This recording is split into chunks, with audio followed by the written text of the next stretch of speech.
Amén, muy bien. Bienvenidos, amados, y en esta mañana es bueno estar juntos. El título de esta prédica es Vivir en Dios. Amén, y quiero que puedas prestar mucha atención. En estos domingos, en estas semanas, estamos compartiendo en la cumbre, alineados al sentir de conocer más a Dios. Wow, después de los 21 días de ayuno que hemos tenido en la congregación, un sentir muy especial que el Señor ponía en cada uno de nosotros, de nuestras vidas, es conocerlo más.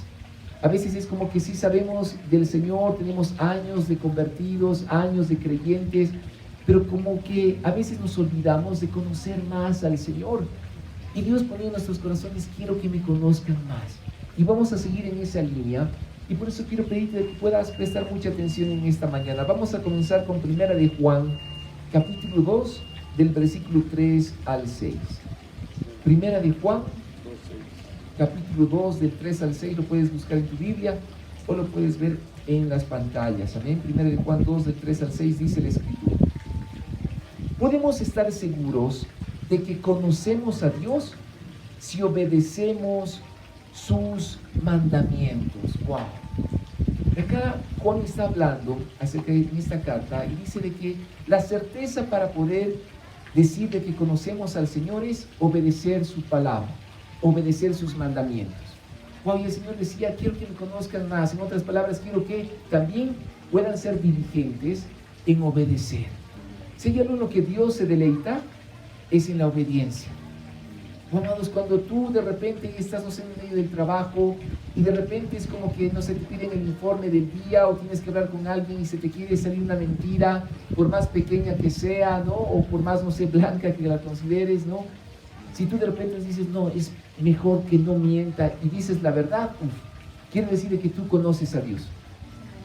Si de repente hay personas que empiezan, no sé, a caer en el pecado de idolatría, lamentablemente ponen su confianza en cosas o en personas antes que en Dios, y tú dices: no voy a participar de eso porque primeramente yo creo en el Señor y Dios. Esa obediencia refleja que tú conoces a Dios. Bueno, la Escritura menciona y dice de que realmente, si estamos seguros de que conocemos al Señor, dice: vamos a obedecer sus mandamientos. El versículo 4 dice: si alguien afirma yo conozco a Dios, pero no obedece los mandamientos de Dios, es un mentiroso y no vive en la verdad. Wow. O sea, que si alguien dice: sí, yo conozco a Dios, pero lamentablemente vivimos en pecado, la Escritura menciona de que somos unos mentirosos y que no estamos conociendo a cabalidad al Señor. Oh, amados, qué peligroso es de repente hacer quedar mal el nombre del Señor, ¿sí o no? ¿Y cuántas veces no hemos escuchado, no, la típica de que no, es que yo no voy porque las personas están ahí un ratito y después hacen cosas malas y un montón de cosas? Lo cierto es de que la iglesia es el conjunto de personas imperfectas, pero que necesitan de Dios. O sea, no somos perfectos, estamos lamentablemente ahí pasibles a cometer errores. Pero no permitas de que esos errores sean frecuentes en tu vida. Los errores o el pecado en cada uno de nosotros tiene que ser un accidente. Amén. Pero la palabra nos manda de que cada vez que nos equivoquemos, volvamos a los pies del Señor. No importa cuán feo hayamos caído, lo importante es volvernos a levantar agarrados de la gracia del Señor. Es ahí cuando el Señor viene a restaurarnos, a levantarnos y sobre todo a perdonarnos. Amén. Amados, no hay pecado tan grande que Dios no pueda perdonar, que no pueda sanar y restaurar. Es por eso de que siempre apóyate en la gracia del Señor. No dejes de que el enemigo te arrincone y te diga: ay, mira, tanto que pecas o tanto que hablas de Dios y sin embargo eres un desastre, no sé, en la casa o en el trabajo. No dejes de que el enemigo te condene y te confunda. Por más de que el justo caiga, dice 7 veces, las 7 veces se volverá a levantar. Eso es conocer a Dios. Entender de que somos pecadores, entender de que somos imperfectos, de que vamos a cometer errores muchas veces, pero que nos vamos a volver a levantar. Vamos a volver a estar a los pies del Señor.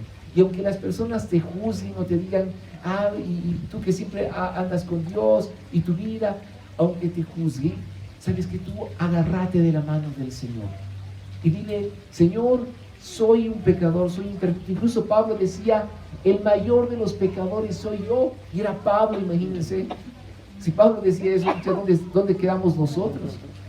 Siempre agarrémonos de la gracia del Señor. Amén. Digamos fuerte, conocer a Dios. Conocer a Dios. Amén. Nota lo que dice el versículo 5. Estamos en 1 de Juan 2. El versículo 5 dice, pero los que obedecen la palabra de Dios demuestran verdaderamente cuánto lo aman. Así es como sabemos que vivimos en Él. Wow. Amados, vivir en Dios implica de que obedecemos la palabra. Hay personas que, por ejemplo, en esta época pueden estar viviendo en el fútbol, ¿no? Por el mundial y todo lo demás. Hay gente que vive tal vez obsesionado con su familia y siempre está pendiente de su familia y no está mal. Pues es algo bueno, es una bendición. Hay gente que puede vivir en el trabajo y de repente estás no todo el tiempo en el trabajo y nunca tienes tiempo para la familia ni para las cosas del Señor. Y es ahí cuando de repente hay un desequilibrio. Pero la Biblia nos enseña a vivir en Dios. Vivir en Dios es obedecer su palabra. Es conocer lo que las Escrituras dicen. ¿Cómo podemos obedecer si no conocemos lo que dice la Escritura? Es un principio que yo quiero que lo atesores. Tienes que involucrarte en leer las Escrituras. Lee la palabra de Dios. Una vez que nos empapamos de las Escrituras, entonces podemos obedecer la palabra del Señor. Amén. Por eso vivir en Dios implica plena obediencia a sus Escrituras, a la palabra, a la guía del Espíritu del Señor. Yo quiero animarte con todo mi corazón. Todos los días pon esta meta en tu corazón. Voy a vivir en Dios. ¿Qué quiere decir eso? De que todo lo que vas a hacer está centrado en la guía del Espíritu del Señor. Vivir en Dios implica de que nosotros incluso nos negamos a nosotros mismos, como lo estamos haciendo esta mañana, ¿no? Ahorita está jugando Croacia, ya, ¿no?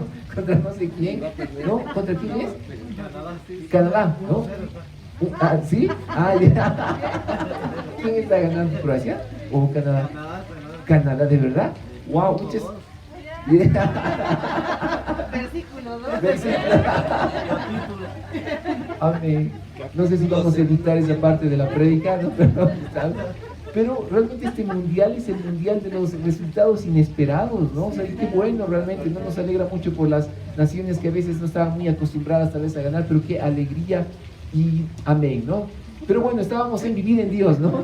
Y el punto es de que hay gente que tal vez, o vivir en Dios implica de que nos negamos a nosotros mismos, nos decimos, Señor, aunque en este instante yo podría estar, ¿no? Viéndonos el partido, disfrutando tal vez en casa, y dicho sea de paso, amados, el deporte no es algo malo, ¿no? No es de que es satánico, no es de que, no, endemoniados, el espíritu de fútbol hay que reprenderlo, ¿no? No, siempre y cuando Dios siempre esté en primer lugar, todo está bien. Pero vivir en Dios habla de que nos negamos a nosotros mismos. Eso implica un sacrificio. Imagínense si Bolivia hubiese clasificado al Mundial, ¿no? Y que justo esté jugando esta hora, ¿no? Se involucra un sacrificio de decirle, Señor, primero estás tú. Señor, quiero que realmente tú ocupes el primer lugar en mi vida, ¿no? Y acaba de empatar Croacia, ¿no? Así que, no, y de verdad no hay que decirle, Señor, yo quiero que tú seas lo primero en mi ser. Señor, anhelo de ti, anhelo realmente de que la guía de tu Espíritu me ayude a vivir en Dios. Y nota lo que dice el versículo 6, dice, los que dicen que viven en Dios deben vivir como Jesús vivió. Wow. ¿Cómo debemos vivir? Como Jesús vivió. Una vez más, el versículo 6 es súper importante. Los que dicen que viven en Dios deben vivir como Jesús vivió. La pregunta es, ¿cómo vivió Jesús? ¿Cómo vivió el Señor Jesús sobre la tierra? Y quiero que realmente tú puedas atesorar esta porción de la palabra en Juan capítulo 1, el versículo 14. Si hay alguien que conocía al Señor Jesús, era Juan. Ustedes saben de que Juan era el discípulo amado. Juan tenía tanto cariño con el Señor de que él mismo tenía el privilegio de recostarse sobre el pecho del Señor y descansar. O sea, aparte del resto de los discípulos, es como que tenían una amistad muy estrecha entre el Señor Jesús y Juan. y es conocido como el discípulo amado. Y noten cómo Juan empieza a hablar acerca de la importancia de conocer al Señor. Y Juan 1:14 nos dice la Escritura cómo era el Señor. Dice: entonces la palabra se hizo hombre y vino a vivir entre nosotros. ¿Quién es la palabra? El Señor Jesús. O el mismo Señor Jesús, el Hijo de Dios, Él es el reflejo de la palabra del Padre. Amén. Si en otras palabras te lo pongo de esta manera, es como que nosotros, al ser bolivianos o latinoamericanos, hablamos español. ¿Pero sabes cómo habla el Padre? Habla en Hijo. El Padre habla a través del Hijo. El idioma de Dios es Jesucristo. El idioma del Padre es el mismo Señor Jesús, el verbo, la palabra. Amén. Y la mejor forma de conocer a Dios es a través del Señor Jesús y a través de su palabra. Dice: el Señor estaba lleno de amor inagotable y fidelidad. En otras versiones dice: lleno de gracia y de verdad. ¿Cómo anduvo el Señor Jesús sobre la tierra? Dice de que Él estaba lleno de amor inagotable y fidelidad. ¿Cómo podemos vivir en Dios? Amados, que el amor inagotable del Señor nos inunde. Que ese amor perfecto de Dios, ese amor ágape, pueda sanarnos y nos pueda ayudar a transmitir el amor de Dios a las personas que nos rodean. O el Señor era todo amor. O sea, a veces pensamos que el Señor, claro, llegaba a un lugar y todos caían por la unción, ¿no? En el suelo, o empezaban a hablar en lenguas y a revolcarse, ¿no?, en el suelo, y no sé, llenos del Espíritu. Pero más que esas manifestaciones, recordemos de que cuando el Señor llegaba a un lugar, ese lugar se impregnaba, pero del amor de Dios. No era alguien que te juzgaba, que te criticaba, que te, no sé, echaba en cara los errores y empezaba, no sé, a murmurar. Es como que el Señor te daba tanta paz, tanta confianza, de que uno decía: wow, yo no tengo ganas de pecar. ¿Puedes creer eso? O sea, nosotros podemos decir: sí, hermano, no peques, deja ese pecado, ¿hasta cuándo, no, tu vida? Pero es que lo que más nos motiva a dejar de pecar es el amor del Señor. La mejor forma de dejar de pecar, amados, es vivir en Dios, en ese amor inagotable. En la segunda parte del versículo dice de que el Señor era lleno de fidelidad. Wow, amados, la fidelidad es una virtud que debemos seguir desarrollando como hijos de Dios. Que esa fidelidad se plasme en una verdad, lleno de gracia y de verdad. Y dice: y hemos visto su gloria, la gloria del único Hijo del Padre. Wow. La gloria del Padre se manifiesta en lleno de gracia y de verdad, lleno de un amor inagotable y de fidelidad. Yo te doy un consejo: la fidelidad manifiesta quién es Dios sobre la tierra. Siempre sé fiel y leal a tu esposo o a tu esposa. Sé fiel y leal a tu familia. Sé fiel y leal incluso al lugar de trabajo donde Dios te puso. Y no es de que estés criticando, no, hay al gerente, al jefe, hablando mal ahí de todos los compañeros de trabajo. No, ten un espíritu noble. Aunque tal vez hagan injusticias en contra de tu vida, en el trabajo, tú ten un espíritu fiel y no hablar mal de las personas. El Señor Jesús se caracterizaba, por ser fiel a los discípulos. Dice de que los amó ¿hasta cuándo? Hasta el fin. El Señor nos amó a los discípulos hasta el fin. Qué impresionante vivir como el Señor vivió en la tierra.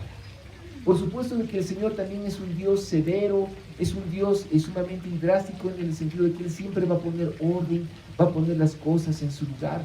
Pero, amados, dejemos de que el Padre nos hable a través del Hijo, a través de la palabra, y realmente reflejemos ese amor inagotable en medio de la tierra. Amados, vivir en Dios nos enseña a ver las cosas como Dios las ve. Y quiero que prestes atención en esto.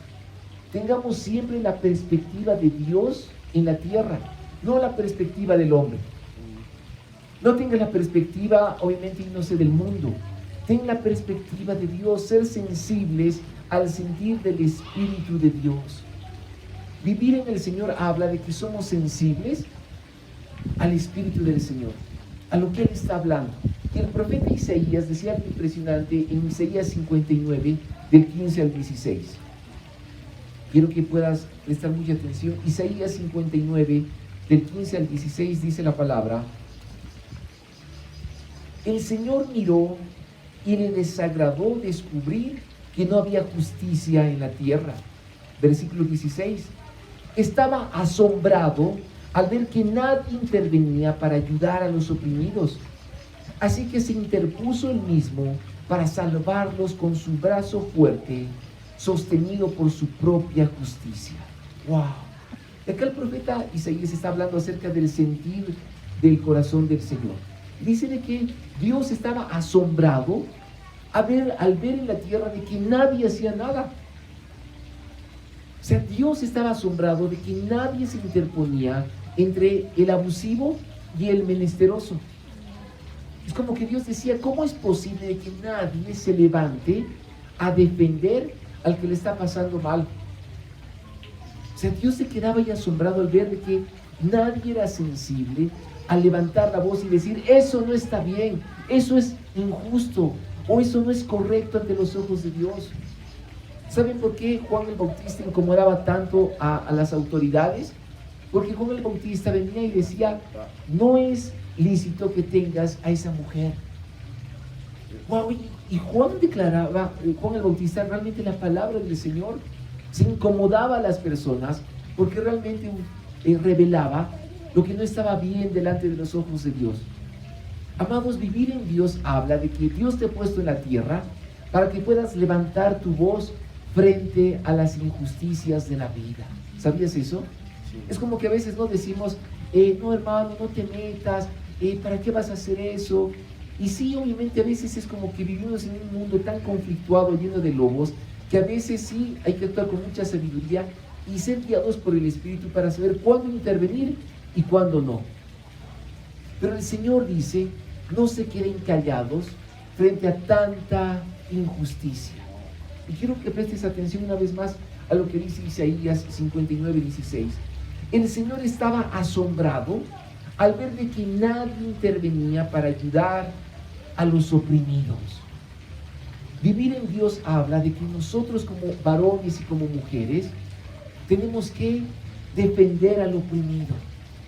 O amados, ¿cuántos hemos escuchado acerca, y especialmente los que están en colegio o en la universidad, acerca de los problemas con el bullying? Wow, ahora es un término moderno, ¿no? Pero hace tiempo se lo llamaba abuso, ¿no? O sea, ¿cuántos no hemos visto en el colegio cuando de repente, no sé, es como que agarran, no sé, un espíritu terrible, ¿no? De abusar y escoger a alguien y todos lo empiezan ahí como que a maltratar, sea de palabras o de acciones.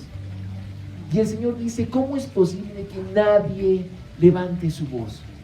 Yo te doy un consejo, si tú estás en el colegio, en la universidad o en el ambiente laboral y tú estás viendo de que alguien está siendo oprimido, nuestro llamado ¿cuál es? Es decir, oye, ¿sabes qué? No está bien lo que le estás haciendo a él.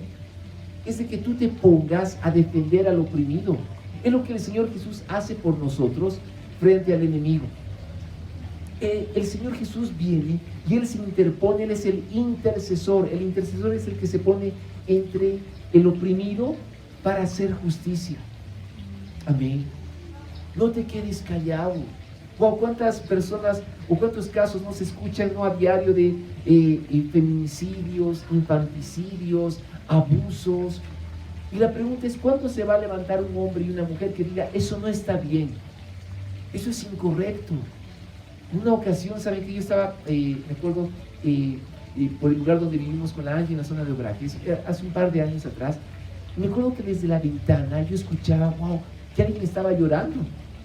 De repente me acuerdo que yo abro la ventana, y era súper temprano, eran como las 7 menos 10 de la mañana, o incluso las 6:30. Yo abro y había una persona que estaba golpeando literalmente a una mujer. Y la mujer, lo peor era de que, me acuerdo que un auto se detuvo, la persona obviamente salió del auto, lo quería detener, y lo peor de todo es de que la mujer, claro, defendía al agresor, ¿no? Yo me acuerdo que desde ahí así, yo decía, ahorita voy a bajar las gradas rápido, inmediatamente, para igual decirle a esa persona que deje de golpearla.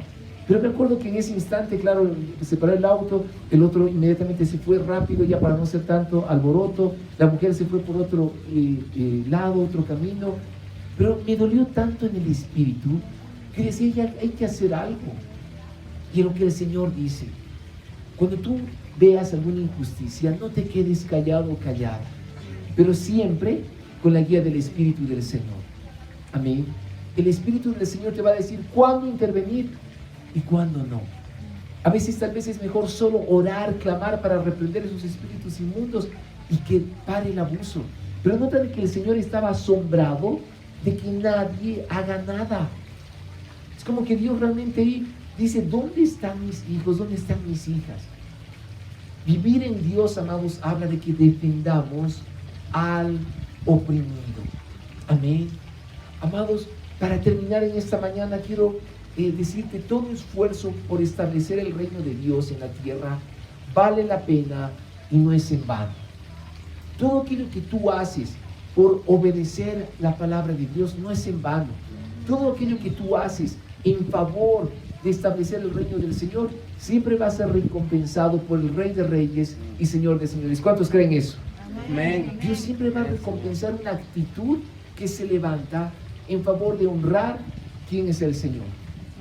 Amén. Así es. Oh, amados, no permitamos que la injusticia siga ganando terreno en nuestra sociedad. Y nosotros podemos hacer mucho, como te digo, ya sea en tu casa, ya sea, no sé, en tu barrio, en tu zona, o en tu trabajo, o a través de la iglesia, pero jamás nos quedemos de brazos cruzados. Tal vez a veces le decimos, Señor, pero úsame, y Señor, ¿hasta cuándo no me vas a usar? Cada mínimo esfuerzo vale la pena, por el nombre del Señor. Y acá te quiero poner un ejemplo matemático, ¿no? Y quiero que ahí los que están viendo la prédica a través, ¿no?, del video, puedan ver la siguiente imagen ahí en la pantalla. Y es de que, amados, por ejemplo, te pongo este ejemplo, ¿no? En matemáticas, 1 elevado a 365 da como resultado 1. Amén. Pero 1 elevado, 1.01 elevado a 365 da como resultado 37.7. ¿Qué quiere decir todo esto? De que lo importante es decidir que hagamos algo cada día. Así sea un pequeño detalle, los frutos o resultados los vamos a ver pronto. Amados, si un ejemplo matemático te muestra de que simplemente un decimal hace la diferencia, eso quiere decir de que el más mínimo esfuerzo que tú haces como hijo, como hija de Dios, va a producir un resultado asombroso. Pero jamás te des por vencido, jamás te des por vencida. Tal vez te dices, sí, pero en mi casa, ¿hasta cuándo, digamos, no, que conozcan al Señor o que se conviertan? No te des por vencido. Amén. Recuerda esto, 1 elevado a 365, el resultado es igual 1, porque no se hizo nada. Pero cuando tú haces un esfuerzo 1.01 elevado a la misma potencia, 365, el resultado es 37.5. Lo importante es de que no te quedes sin hacer nada. El Señor siempre va a recompensar el esfuerzo que estamos haciendo por su nombre. ¿Cuántos creen eso? Amén. Sí. El Señor es bueno y vale la pena. Cada vez que tú obedeces, cada vez que tú oras, cada vez que tú empiezas a buscar más el rostro del Señor, cuando tú ayunas, cuando vives en santidad, estás produciendo un resultado inimaginable para tus generaciones, para tu familia y para lo que Dios está haciendo en medio de la tierra. Amén. ¿Vale la pena hacer algo? Sí. ¿Vale la pena hacer un 0,01 por el Señor? Sí. Vale la pena, porque estás estableciendo el reino de Dios y su justicia sobre la tierra. Oh, amados, es tiempo de vivir en Dios. Conozcamos al Señor, obedece más su palabra y sobre todo, acordate, viví en ese amor inagotable y viví en la fidelidad como el Señor Jesús vivió sobre la tierra. Podemos darle un fuerte aplauso al Señor en esta mañana. Oh Señor, ayúdanos a vivir como tú viviste, llenos de gracia y de verdad. Amén. Vamos a ponernos de pie, vamos a orar en esta mañana al Señor.